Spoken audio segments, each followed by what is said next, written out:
Every night, when the city begins to sleep, one small figure quietly walks through the darkness carrying a torn backpack. He doesn't walk toward home. He walks toward a streetlight. Not because he wants to. Because it is the only place where he can study. While thousands of homes glow with electricity, his family's house sits in darkness. No lamp. No generator. No backup battery. Just silence. But every single night, this boy places his school books on a broken wooden crate beneath an old streetlight at the edge of the road. Cars rush past him. Mosquitoes surround him. Rain sometimes soaks his notebooks. And still, he keeps studying. The most shocking part. Most people pass him without even noticing. But what pushes a child to study under streetlights every night? And what dream is powerful enough to make him ignore hunger, exhaustion, and darkness? Tonight, you hear the story nobody around him thought was important. The story of a boy who refused to let darkness decide his future. The city of Macondo never truly slept.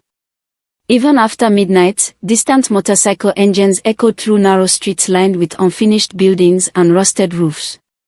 Street vendors packed away the last of their goods while stray dogs wandered near overflowing drainage canals. In one crowded neighborhood on the edge of the city lived 14-year-old Kwame. His home was made from concrete blocks that had never been painted. The roof leaked during heavy rain, and the windows were covered with pieces of cloth because proper curtains cost money the family did not have. Inside the small house lived 6 people. Kwame, his mother, his grandmother, and his 3 younger sisters. The house had only 2 rooms. At night, everyone slept close together on thin mattresses spread across the floor. But the hardest part was not the crowded space. It was the darkness. Electricity in their neighborhood rarely lasted long. Sometimes it disappeared for an entire week. Other times, power would return for 1 hour before vanishing again without warning. Families who could afford generators became islands of light in the darkness. Their televisions flickered behind metal gates while the sound of generators filled the streets like angry insects. Kwame's family could not afford one. His mother, Zainabu, sold fruit beside a busy road every day under the burning sun. Some days she earned enough money to buy food. Some days she returned home with almost nothing. Still, every morning before sunrise, she tied a scarf around her head, lifted baskets of oranges and bananas onto a cart, and walked to the market. She never complained. But Kwame noticed the exhaustion in her eyes. He noticed the way she quietly counted coins at night. He noticed the moments when she pretended not to be hungry so her children could eat first. And because of that, Kwame made a promise to himself years ago. One day, he would change everything. Not just for himself. For his entire family. That dream began at school. Kwame loved learning. Numbers fascinated him.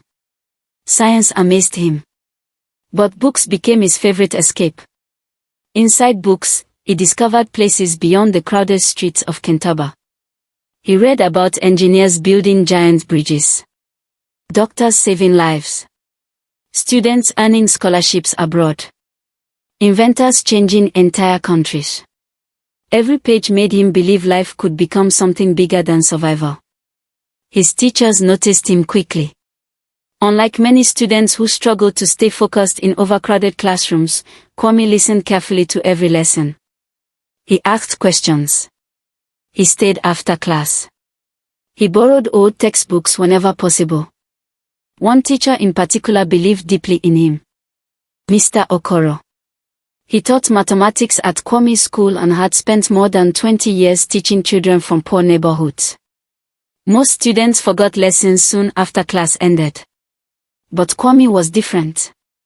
One afternoon after school, Mr. Okoro stopped him near the classroom door. Kwame, he said, adjusting his glasses, have you ever thought about becoming an engineer? Kwame laughed nervously. People like me don't become engineers. Mr. Okoro stared at him. Who told you that? Kwame looked down. Nobody had said it directly.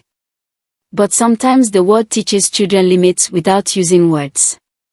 You see it in broken schools, in empty refrigerators, in unpaid bills, in neighbors who stop dreaming because survival consumes everything. Mr. Okoro placed a hand on Kwame's shoulder. Listen carefully, he said.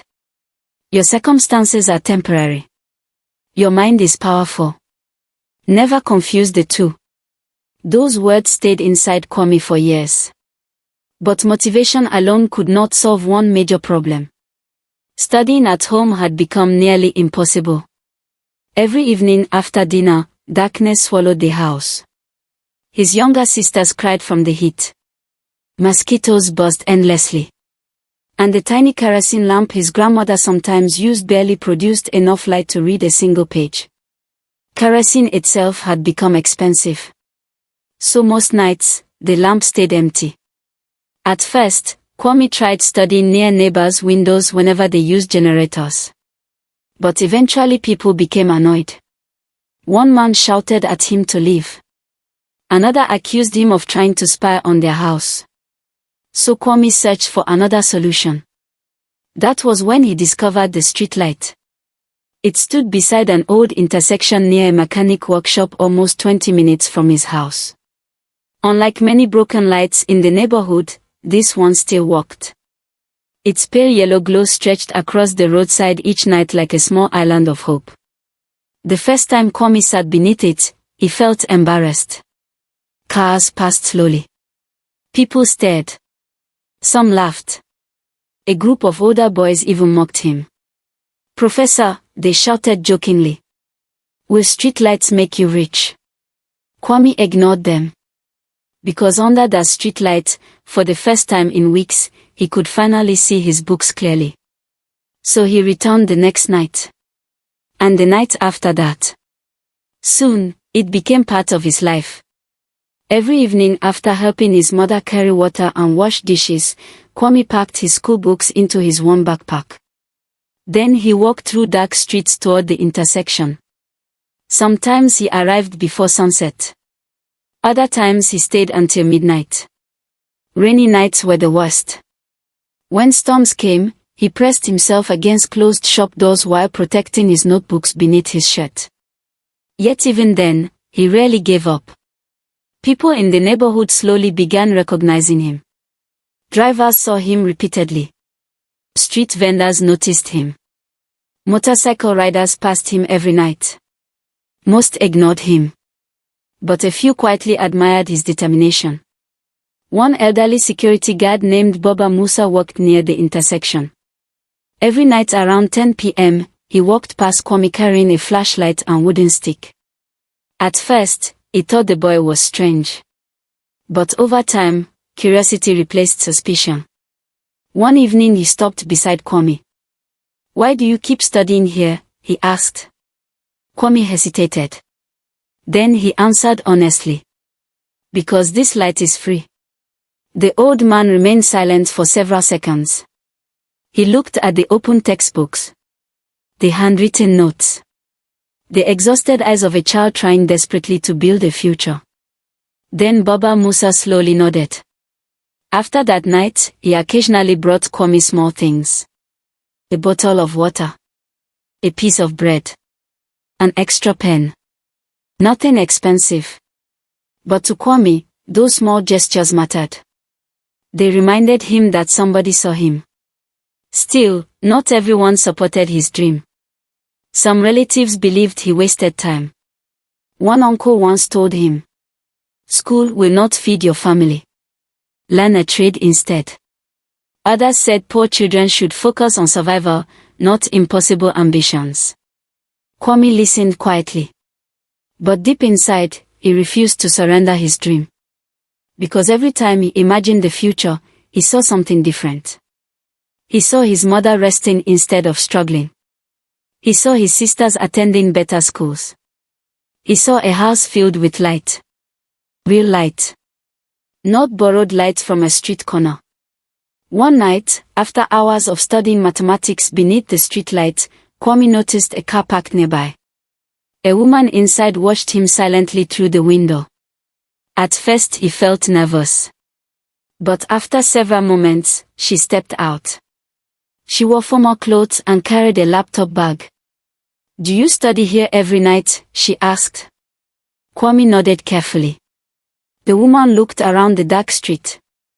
Then back at the thin boy sitting beside scattered schoolbooks. "What's your name?" "Kwame." "What do you want to become?" His answer came immediately. "An engineer." The woman smiled softly. Then she reached into her bag and handed him something. A small rechargeable lamp. Kwame stared at it in disbelief. "You can use this for studying," she said. For several seconds, he could not speak. No one had ever given him something so valuable before. "Thank you," he whispered. The woman nodded. Then she returned to her car and drove away. Kwame watched the red taillights disappear into the night. For the first time in months, hope felt closer than darkness. But he did not know that within days, something would happen that would change his life forever. And the entire city would finally notice the boy beneath the streetlight. The next evening, Kwame returned to the streetlight earlier than usual. The rechargeable lamp the woman had given him rested carefully inside his backpack, wrapped in an old shirt to protect it from damage. All day at school, he could barely focus. Not because he was distracted. Because for the first time in a long while, something inside him felt different. Hope. Real hope. As sunset painted the streets of Macondo orange and gold, Kwame walked toward the intersection beside the mechanic workshop. The city buzzed with its usual chaos. Street vendors shouted prices. Motorcycles squeezed through traffic. Children chased each other between narrow alleys. And above it all, thick electric cables hung dangerously across wooden poles like giant spider webs. Kwame reached his usual spot beneath the streetlight. He sat on the wooden crate. Opened his books. Then carefully removed the rechargeable lamp from his bag. For several seconds, he simply stared at it. It was small. Simple. But to him, it felt priceless. He pressed the power button. Bright white light filled the pages of his notebook. Kwame smiled. For the first time in years, he did not need to fight shadows just to read. That night, he studied harder than ever. Equations. Science notes. English exercises. Every page pulled him closer to the future he dreamed about. Around 10 p.m., Baba Musa arrived during his nightly patrol. The old security guard stopped immediately when he noticed the lamp. "Well," he said with surprise, "someone finally saw your struggle." Kwame nodded. "A woman gave it to me yesterday." Baba Musa smiled warmly. "Good people still exist." He handed Kwame a small bottle of water before continuing his patrol through the dark streets. But unknown to Kwame, someone else had also noticed him that night. Across the road, a university student named Chinedu sat inside a crowded minibus stuck in traffic. Bored and scrolling through his phone, he suddenly looked up. And there he was. A young boy sitting alone beneath a streetlight, studying intensely while the city moved around him. Chinedu stared through the bus window. Most people inside the vehicle ignored the scene completely. But something about it stayed in his mind. The determination. The silence. The image of a child chasing education under a public streetlight while others his age slept. Without thinking too much, Chinedu took out his phone. He snapped a photo. Then the traffic moved again. The moment should have ended there. But later that night, lying in his tiny apartment room near the university, Chinedu uploaded the picture online. He added a short caption. "This boy studies under a streetlight every night because there's no electricity at home. Meanwhile, many of us waste opportunities we already have." Then he went to sleep. He had no idea what would happen by morning. The next day, Kwame woke before sunrise as usual. Nothing felt different. The house was still hot. The electricity was still gone. His mother still prepared fruit baskets for the market. Life continued normally. At school, students filled noisy classrooms while teachers wrote lessons on faded chalkboards. Halfway through mathematics class, Mr. Okoro entered the room carrying his phone. But instead of beginning the lesson immediately, he looked directly at Kwame. "Kwame," he said slowly. "Yes, sir." "Come outside with me." The classroom instantly exploded with whispers. Kwame's stomach tightened. Had he done something wrong? He followed Mr. Okoro into the hallway. The teacher turned his phone toward him. "Is this you?" Kwame looked down and froze. It was the photo. The streetlight. The books. The wooden crate. Him. His chest tightened with embarrassment. Thousands of people had already shared the image online. Comments flooded beneath it. Some people called him inspiring. Others called the situation heartbreaking. A few local news pages had reposted it. Kwame stared silently. He did not know what to say. Mr. Okoro noticed the fear in his eyes. "You should not feel ashamed," the teacher said softly. "You should feel proud." But Kwame wasn't sure. Part of him worried people would laugh at him. Another part worried nothing would actually change. Because in Macondo, people often talked about problems online for one day before forgetting everything. Still, by lunchtime, nearly the entire school had heard about the photo. Students pointed at him in hallways. Some congratulated him. Others simply stared. One boy jokingly called him Streetlight Professor. But for the first time, the nickname no longer sounded insulting. That afternoon after school, Kwame walked home carefully, avoiding attention. When he reached the house, he found his mother speaking to neighbors outside. The moment she saw him, her eyes widened. "Kwame," she said, "people are looking for you." "What?" "A journalist came earlier." Kwame blinked. "A journalist?" Before his mother could continue, another voice interrupted. A motorcycle stopped outside the house. A man carrying a camera stepped off. "Good afternoon," he said politely. "My name is Daniel. I work with CityView News." Kwame's heart pounded. The reporter smiled gently.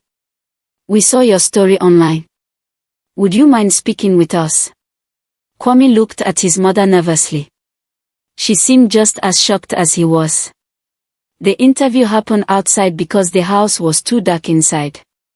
Daniel asked simple questions. "How long have you studied under streetlights? Why is education important to you? What do you dream of becoming?" Kwame answered quietly at first. But gradually, his nervousness faded. Because for once, someone genuinely listened. Not with pity. With respect. When the interview ended, the reporter lowered his microphone. "You know," he said, "a lot of people are going to hear your story now." Kwame nodded uncertainly. That evening, he still returned to the streetlight. Because viral photo or not, exams were approaching. And dreams still required work. But this night felt different. Drivers slowed down when they passed. People recognized him. Some waved. One woman handed him bread. Another man gave him a notebook. A group of students from a nearby university even stopped to encourage him. For the first time, the city no longer looked through him. It finally saw him. 3 days later, everything changed again. The television interview aired across Macondo. Inside homes, restaurants, barber shops, and roadside kiosks, people watched the story of the boy studying beneath streetlights. The footage showed Kwame sitting alone at night while cars rushed past. Then the reporter's voice echoed. While many complain about inconvenience, this young student refuses to let darkness stop his education. The story spread even further online. Soon messages began arriving from strangers. Some offered school supplies. Others wanted to pay his school fees. A local bookstore donated textbooks. One non-profit organization contacted the school. Even government officials began discussing electricity problems in poor neighborhoods. For the first time, Kwame's struggle became bigger than himself. It became a symbol. But attention also brought pressure. At school, students constantly surrounded him. Teachers expected excellence. Neighbors whispered about him everywhere. And deep inside, Kwame feared disappointing everyone. One night beneath the streetlight, Baba Musa noticed his silence. "You look troubled," the old guard said. Kwame sighed. "What if people expect too much from me?" Baba Musa sat beside him slowly. "Listen carefully," he said. "People are inspired because you already proved something important." Kwame looked down at his books. "What did I prove?" "That even in darkness," Baba Musa replied, "light can still come from determination." Kwame remained silent. The old man pointed toward the road. "Before, people passed this street every night without noticing anything." He smiled gently. "Now they stop because one boy reminded them what effort looks like." Those words stayed with Kwame. But the biggest surprise came the following week. During morning assembly at school, the principal stepped onto the stage.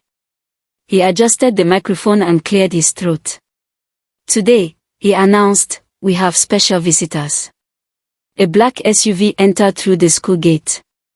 Several well-dressed people stepped out. Among them was the same woman who had given Kwame the rechargeable lamp. Kwame stared in disbelief. The principal continued speaking. "These guests represent the Bright Future Education Foundation." Students whispered excitedly. The woman smiled as her eyes met Kwame's. Then she stepped toward the microphone. "A few nights ago," she began, "I met a student whose determination moved me deeply." The entire school fell silent. "We believe no child should struggle alone for education." She turned toward Kwame. "And because of that, our foundation has decided to sponsor his education fully." Gasps spread through the assembly. Kwame froze. His classmates erupted into applause. But he could barely hear them. For years, his future had felt uncertain. Now suddenly, everything seemed possible. The woman continued. "And this is only the beginning." Kwame looked up slowly. He did not realize it yet. But his story was about to inspire far more people than he ever imagined. For the rest of the day, Kwame felt like he was walking through a dream. Students surrounded him after assembly. Some shook his hand. Others congratulated him loudly. A few stared at him with disbelief. Only weeks earlier, most people barely noticed him. Now the entire school knew his name. But as the excitement continued around him, Kwame's thoughts drifted somewhere else. Toward home. Toward his mother. Toward the tiny dark house where everything had started. When classes finally ended, he ran through the crowded streets of Macondo faster than usual. His worn shoes slapped against dusty roads while motorcycles sped past him. For once, he did not care about the heat. He could not wait to tell his family. As he approached the neighborhood, children played football with a plastic bottle tied together using tape. Women carried buckets of water on their heads. Street vendors shouted prices beside smoking grills. Everything looked exactly the same. Yet to Kwame, the world suddenly felt different. He burst through the front doorway. "Mother!" Zainabu looked up immediately from washing clothes inside a plastic basin. Kwame's younger sisters turned toward him excitedly. "What happened?" Zainabu asked. Kwame struggled to catch his breath. "The foundation," he said.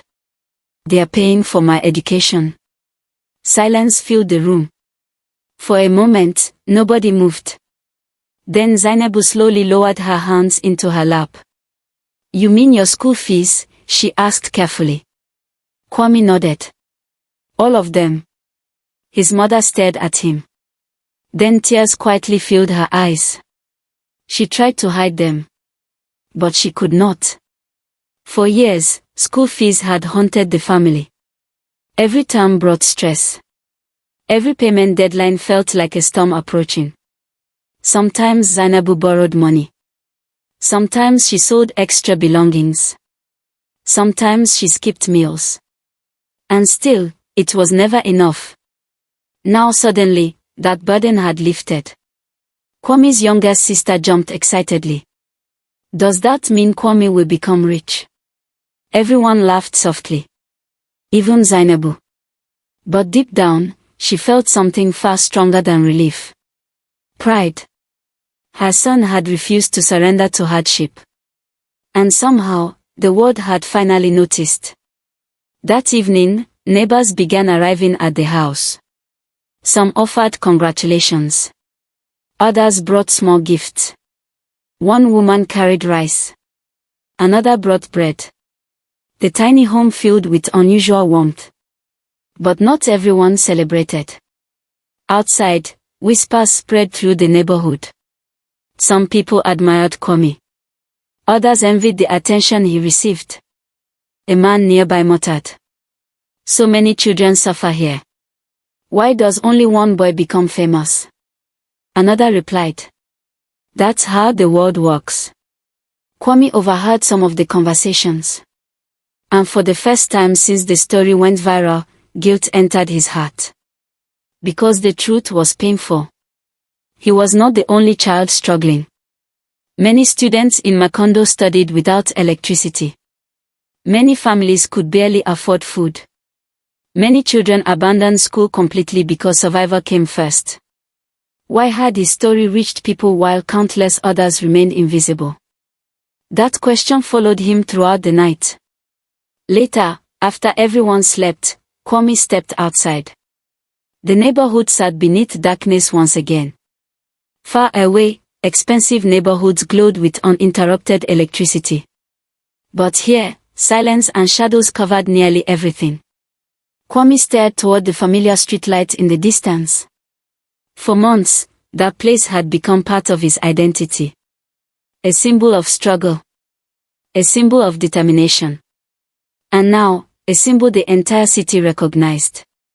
The next morning, another surprise arrived. Mr. Okoro called Kwame into his office after class. The mathematics teacher closed the door gently. Then he placed several papers on the desk. "What are these?" Kwame asked. "Scholarship applications," Mr. Okoro replied. Kwame blinked. "For university." Mr. Okoro nodded. "You are thinking too small, Kwame."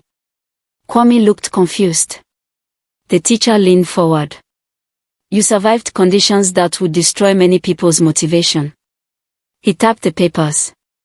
"Imagine what you could achieve with real opportunities." Kwame stared silently at the documents. University abroad. Engineering programs. Leadership academies. The words felt unreal. Children from neighborhoods like his rarely imagined such futures. Mr. Okoro watched him carefully. "Do you know why your story affected people so deeply?"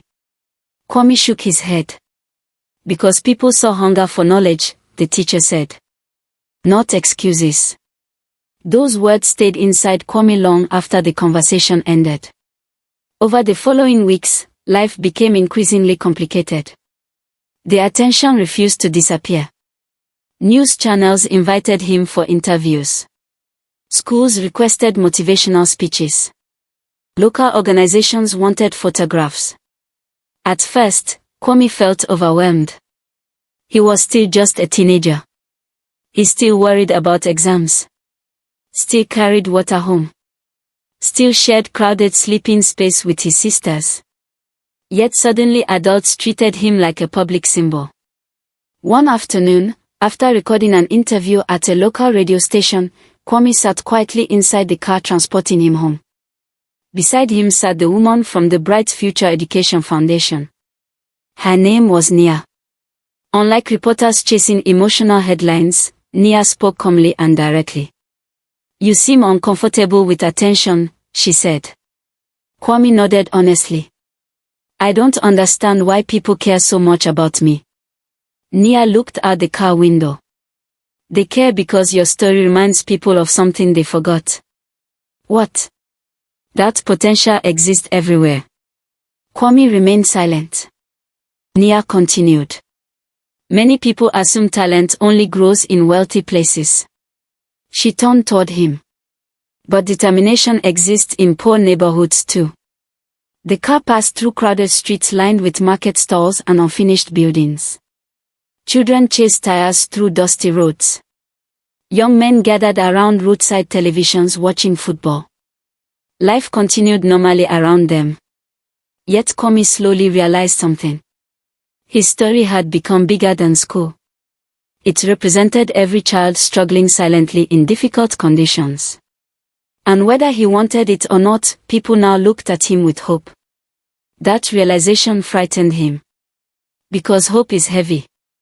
Days later, electricity finally returned briefly to the neighborhood. Families rushed to charge phones. Children celebrated loudly. Music blasted from nearby homes. Inside the house, Kwame plugged in the rechargeable lamp immediately. As the battery charged, his younger sister smiled. "You don't need the streetlight anymore," she said happily. Kwame looked at the lamp quietly. Maybe she was right. But something inside him resisted the idea. Because beneath that streetlight, he had built discipline. He had cried there. Dreamed there. Studied there. The streetlight had witnessed the version of himself nobody else noticed. That night, despite having light at home for the first time in days, Kwame still walked back to the intersection. Baba Musa spotted him immediately. The old guard laughed.